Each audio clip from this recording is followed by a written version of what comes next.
Before we get into the rest of today's video, boys, I want to let you guys know that we are going to be wiping Caesar's Ark for a fresh wipe here on July 12th at 12 p.m. EST. That is this upcoming Saturday, July 12th. So if you guys are interested in that, go check the link down in the description as well as the pinned comment. Anyways, boys, let's get back into the video. With Fjordhawk's release, we got 3 of the best new dino releases that we've seen since the game came out.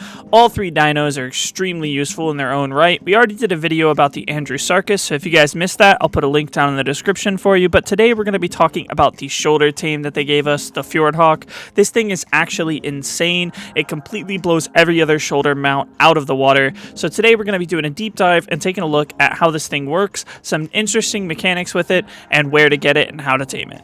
Starting off with how to tame the thing and where to find it, if you guys go to the location on screen now at 7738, it's a pretty distinct little valley here where they spawn, and it's really hard to miss it. There's 2 waterfalls that come down into a river right in the middle of a valley. This is one of 2 places you can find the Fjordhawks on this map, but in my experience, this is the better of the 2 spawns, so that's what we're going to focus on for today. To tame the Fjordhawk, it's pretty straightforward. It will hover around you when it's interested in being tamed, and then all you need to do is have a dead dinosaur near it. Now, the best thing to tame these things with is going to be ovis that are leveled in health, similar to what you would do if you're trying to farm hide. The reason being, even though it's going to get less effectiveness per bite as opposed to some of the higher drag weight dinos in the game, it's going to be able to bite each corpse more times. So as you guys can see here, with just a few ovis, I'm actually able to tame multiple Fjordhawks. If you do this on official rates, I think you're going to need about 3 or 4 ovis to be able to tame a 150, but on small tribes rates, we were able to tame a 150 with just 2 ovis leveled in HP. Once you have this thing tamed, it's actually got some really crazy interactions that I'm going to go ahead and go through now, starting with its ability to bring your items with you when you transfer from one bed to another.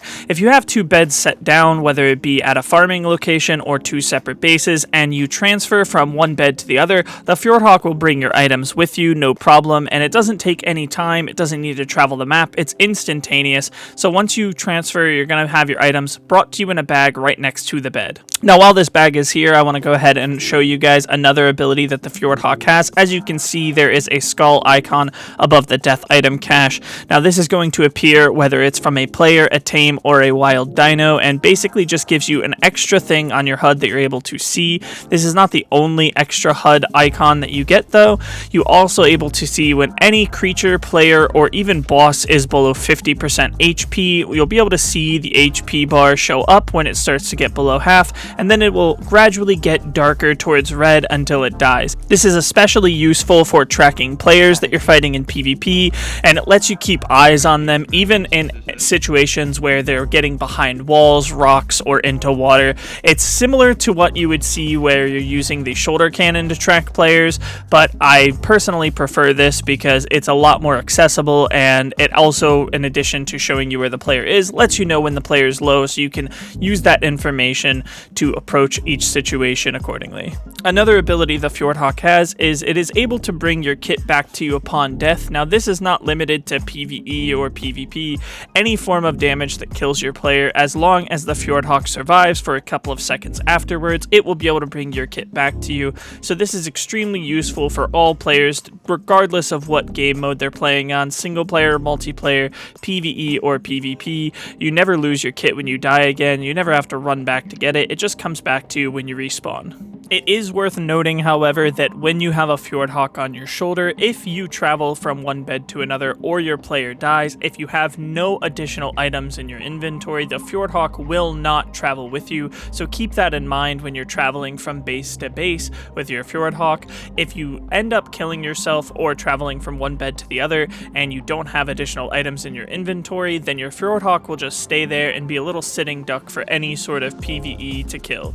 Another ability the Fjordhawk has that's extremely useful, and I feel like it's very underrated and not known by a lot of players, is it's able to grab a bag off of the ground, but in doing so, it also refreshes the timer on that bag and can even extend the timer of the bag from its original parameter. So as you guys will see here in this clip, the bag starts with a 5-minute timer, but when I throw the Fjordhawk over and it grabs the bag and brings it back, it actually changes the timer of the bag to 14 minutes and 50 some seconds.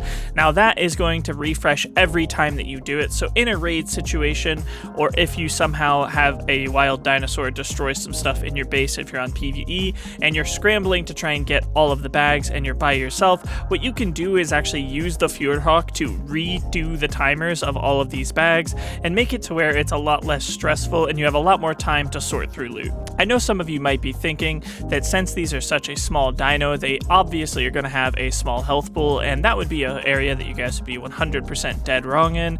I'm not sure exactly why these things have such high HP, but if you get a level 225 perfect tame off of a 150, you can easily level these things to 6, 7, even 8,000 HP, which gives you more than enough HP to be able to retrieve bags from things that normally would be extremely difficult to retrieve the bag from. A prime example of this is the Fjordhawk lava, which is very, very, very dangerous on this map. It does probably the most damage out of any map, or tied for the most damage out of any map with lava. You can actually just fly a Fjordhawk into the lava to retrieve a bag if you die in lava with these things, and they'll take a little bit of damage, but if they're full leveled into HP, they'll take that no problem. Another thing that makes these things extremely useful with the HP pool that they have is this is kind of a new method for getting wyvern eggs, as even if you die while getting the wyvern egg, it doesn't really matter because the wyvern is realistically not going to have enough time to kill the Fjordhawk before it teleports your bag out, and you're going to end up with the egg regardless. One of the last things I want to touch base on with this Fjordhawk is it is not encumbered by weight of the player when it harvests your bag and brings it back to you on death, so you can use these things to farm entire slot caps of materials. They're basically the primitive version of a teleporter back to your base. All you need to do is put your resources into a Dedi or a mannequin and then grab all of the items when you're ready to go back to base, and then eat a polymer and it will bring 100% of your loot back to base with you. And in case anybody was wondering, just to top it all off, these things are actually breedable, so once you have a male and a female and have one with a good HP stat, you don't really need to go tame them again.